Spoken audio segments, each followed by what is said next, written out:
Fala, meu pessoal, tudo bem com vocês? Estamos com mais um conteúdo, mais uma notícia para vocês e hoje estamos aqui com o canal da Revista Oeste. Todos os créditos ao canal deles, o link do canal deles está na descrição e no comentário fixado. Você que apoia nosso canal, deixe seu like, se inscreva no canal e não se esqueçam de ativar o sininho de notificações para vocês serem notificados de todos os nossos vídeos. Muito obrigado a todos e vamos pro vídeo.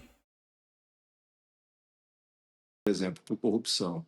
Não há a menor dúvida que nós tivemos diversos casos de corrupção, porque não há crime organizado sem corrupção. Isso é uma missão do Estado normalmente remunerada. Só que para fazer esse indiciamento, eu preciso de uma série de diligências materiais que a CPI não conseguiu fazer, por vários motivos. Algumas coisas foram vedadas pelo Supremo, por exemplo, a gente não conseguiu ouvir o TH Joias, porque o ministro Alexandre nem sequer despachou o pedido da CPI. Mas para dizer que fulano ou beltrano recebeu propina, cometeu crime de corrupção passiva, eu precisaria fazer diligências específicas, verificar se aquela consultoria existe ou não, se as pessoas do entorno reconhecem que ali existia alguma atividade, se aquele escritório de fato prestou serviços, eles são comprovados por vídeos, por atas, por presenças, por registros. E a gente não fez essas diligências, a gente não teve como fazer. Então, o mais prudente, tecnicamente, na minha visão, foi relatar os fatos estão relatados, então a gente relata lá mais de R$ 500 milhão pago para escritórios de advocacia, mais de 100 milhões pagos especificamente para advocacia e consultorias diretamente ligadas a pessoas politicamente expostas, mas a gente tem a cautela, está lá escrito no relatório, de dizer esses fatos isoladamente não permitem a conclusão de que aconteceu um ilícito. E aí tem usado em todas as entrevistas uma imagem bem popular. Ó, tem focinho de porco, tem rabo de porco, orelha de porco, mas para dizer que é porco eu tenho que ir lá pegar nele. Eu tenho que ver.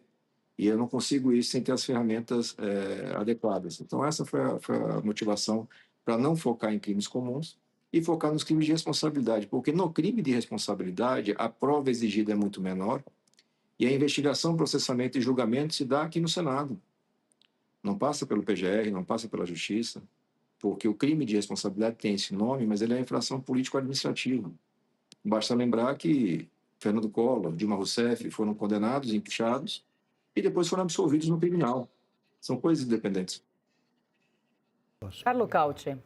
Senador, muito boa noite, obrigado por estar conosco. Senador, no passado recente o senhor disse que chegará o dia em que o Brasil vai ver o ministro do STF preso.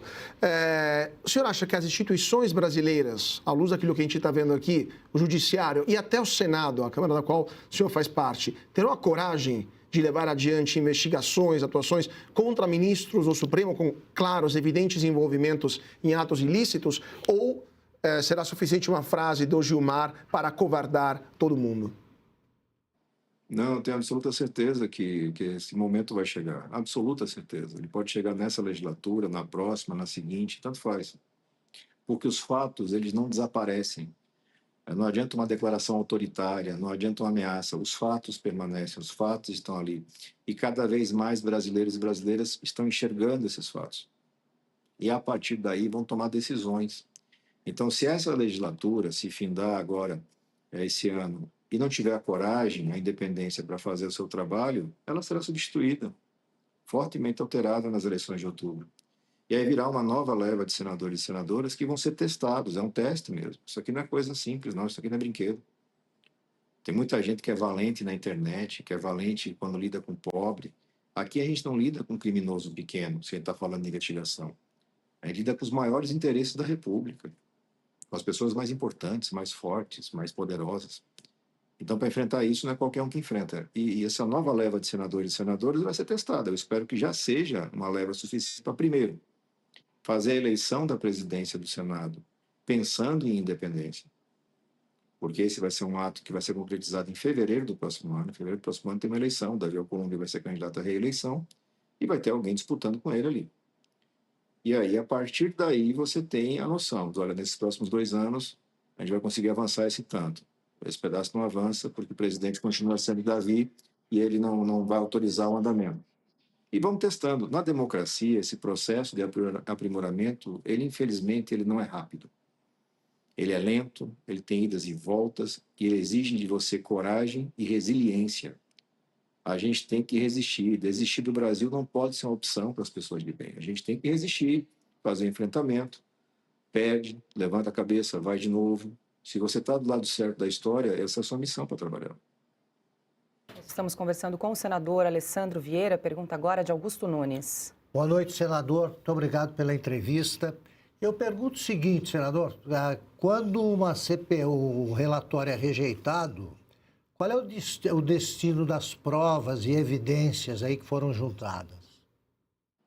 Elas ficam sob custódia do presidente, no caso dessa CPI, o Fabiano Contarato, e vão ter destinação. Normalmente, aquilo que não é sigiloso vai para arquivo e aquilo que é sigiloso é destruído. Se criou essa prática desde a gestão do senador Rodrigo Pacheco. Essas provas que a CPI encontrou, elas estão reproduzidas em outros órgãos. Então, a Receita tem um pedaço, o COAF tem outro pedaço, o Banco Central tem um terceiro, CVM, Polícia Federal. E esse conjunto probatório, ele vai ser submetido em algum momento ao ministro relator André Mendonça, no tocante ao caso ali que tem o Banco Master e seus desdobramentos. O desafio vai ser saber se o Procurador-Geral da República vai ter coragem de pedir o processamento, a investigação e processamento de ministros do Supremo, caso aconteça essa demanda, que é muito provável. Olha, à vista dos fatos, é muito provável que se mereça pelo menos uma investigação. Mas ela depende exclusivamente da vontade de Paulo Gonet. Senador, deixa eu aproveitar e pegar uma carona na pergunta do Augusto, porque o relator da CPMI do INSS, que também teve o relatório rejeitado, decidiu apresentar esse relatório ao ministro relator André Mendonça. E pergunto se o senhor tem ideia, intenção de também apresentar esse relatório, ainda que rejeitado, a outros órgãos como Polícia Federal ou até mesmo ao ministro André Mendonça. Não, aquilo que é sugestão legislativa, indicação, por exemplo, quem votou contra o relatório votou contra a proposta de ampliação do orçamento da Polícia Federal, votou contra a indicação da criação do Ministério da Segurança Pública, votou contra o fortalecimento da integração e o financiamento. Nós temos os órgãos destruídos hoje. Nós temos a Receita Federal funcionando com 20 mil vagas abertas, nós temos a ABIN com apenas 20% do seu quadro preenchido. Nós temos uma carência imensa de policiais federais peritos para poder fazer o policiamento e não há investimento suficiente nas ações de inteligência e reaparelhamento. Então, nós desejávamos, e estava lá, a proposta de um PLN específico, abrindo orçamento para que a gente possa fazer os investimentos necessários para enfrentar, porque a criminalidade está cada vez mais moderna, mais rápida. Quando a gente mostra o quadro, está lá no relatório que foi rejeitado, o quadro do tamanho da economia ilegal no Brasil, economia movimentada por organizações criminosas, aquilo que é movimentado por facções violentas é uma fatia bem pequena na proporção. A imensa maioria são golpes bancários, são fraudes e mercados ilegais de produtos lícitos. É o PCC vendendo combustível, é o PCC entrando na venda de insumos agrícolas, é a cooptação do mercado do garimpo. Isso tudo está lá no parecer e nós queríamos colocar recursos para enfrentar esses problemas. Então, essas coisas que a gente consegue destacar independentemente, elas vão andar. Mas o indiciamento e as provas, isso vai para o arquivo. Perfeito. Adalberto Piotto, nosso tempo está se esgotando, vou pedir para ser mais breve aí nas perguntas. Tá, muito rapidamente. Senador, o que dizer à população? Tem que esperar até o ano que vem? O senhor faz menção à eleição do ano que vem, inclusive para a presidência do Senado, mas todo este ano aqui, que já é um ano eleitoral, não há mais nada a fazer, apesar do trabalho brilhante que fez a CPI do crime organizado, diante do que está acontecendo no país? É persistir. A gente tem a missão de ter resiliência, né, de enfrentar esse debate, mas eu sempre tento ser o mais transparente e justo com quem está nos acompanhando, com o eleitor, dando um cenário real, que eu acompanho aqui há quase 8 anos. Com esse quórum que eu tenho aqui hoje, é muito improvável um avanço. Porque o impedimento de um ministro, o impeachment de um ministro, ele exige um despacho unilateral do presidente da casa. E o presidente Davi já falou inúmeras vezes que não dará esse despacho. Então, eu tenho que ser justo com o cidadão e explicar para eles, olha, com esse presidente não vai acontecer, mas em fevereiro tem uma oportunidade de mudança.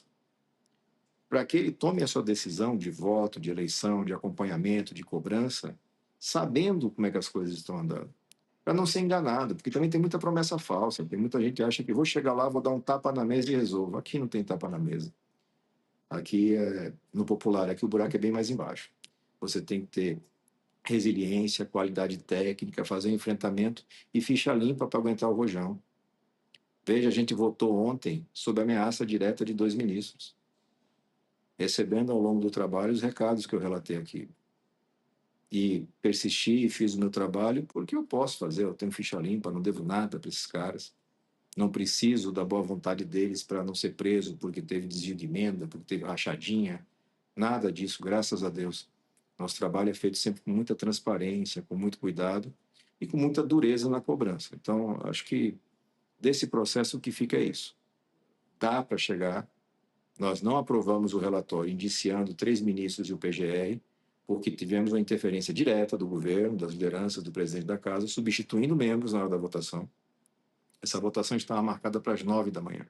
Se acontecesse às 9 da manhã, o resultado seria de 6-4, aprovando o relatório. Ela foi remarcada para as 14 horas, começou lá perto de 15, um pouquinho antes, e aí nesse meio tempo foi feita a substituição de membros e o placar se inverte, ele passa a ser 6-4 contra o relatório. Votos decisivos de senadores que não participaram da CPI, que não lembram do documento, que não sabiam o conteúdo no qual estavam votando, que seguiram a orientação do governo.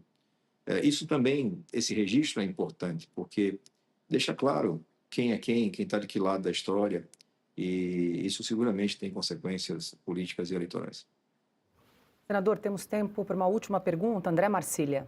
Senador, o senhor mencionou que antes da apresentação do relatório havia dito que lhe haviam recomendado acerte o tiro ou os ministros vão devolver o tiro, alguma coisa assim. A minha pergunta é, o senhor considera que acertou ou faltou algo? Fala, meu pessoal, estamos aqui no Correio do Povo. Antes de começar a ler aqui, eu quero que você se inscreva no canal, ative o sininho de notificações para vocês serem notificados de todos os nossos vídeos aí e se inscreva no canal. Também quero que vocês deixem seu comentário, sua opinião, que vai ajudar os nossos vídeos a engajarem e chegarem para mais pessoas. É indignante aí as coisas que estão acontecendo, mas aí eu vou deixar passar aqui e vamos no final do vídeo eu comento a minha opinião e o que vocês acham da minha opinião. Deixam seus comentários. Lula pede mobilização a centrais sindicais para o fim da escala 6x1. Categorias entregaram 68 reivindicações ao presidente. No dia seguinte do envio ao Congresso Nacional, o projeto da lei redução da jornada para o máximo 48 horas semanais e fim da escala 6x1, o presidente Luiz Inácio Lula da Silva recebeu o parágrafo do prazo 68 de reivindicações da representantes das centrais sindicais que participaram nesta quarta-feira, dia 15, em Brasília, da Mancha Classe Trabalhadora, na esplanada dos ministérios. Na ocasião, o presidente, ao se dirigir aos dirigentes sindicais, disse que é necessário mobilização e pressão dos trabalhadores para a aprovação da redução da jornada enviada ao Congresso. Você não podem abdicar da sagrada responsabilidade de você lutar pelos seus trabalhadores que vocês representam, afirma Lula. Falou que o período é desafiador, não tem tempo fácil, sempre muito sacrifício. E cada vez que a gente manda uma coisa para aprovar no Congresso, é preciso saber que vocês têm que ajudar, justificou.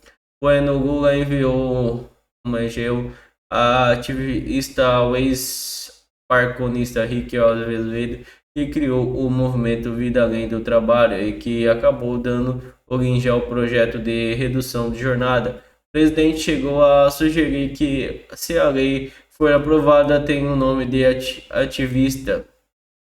O presidente Azevedo recordou que tem o norte depressão com acesso de trabalho e pouco descanso. Em 13 de setembro de 2023 eu falei, chega, então eu postei um vídeo no TikTok revoltado denunciando esse modelo de trabalho de 6 dias consecutivos para apenas um dia de folga, e o vídeo viralizou, recordou. Crítica aos retrocessos. Lula aproveitou o encontro com as centrais para criticar a aprovação das reformas trabalhistas 2017, a Previdência 2019, também outras que consideram retrocesso para a classe trabalhadora. Para o presidente, luta dos trabalhadores é mais dura para as centrais sindicais. Nesse momento, ele ainda alertou que há grupos no Brasil que oposição que defende reforma semelhante e que foi realizado na Argentina, que incluem a possibilidade de aumentar a jornada para 12 horas diárias de trabalho.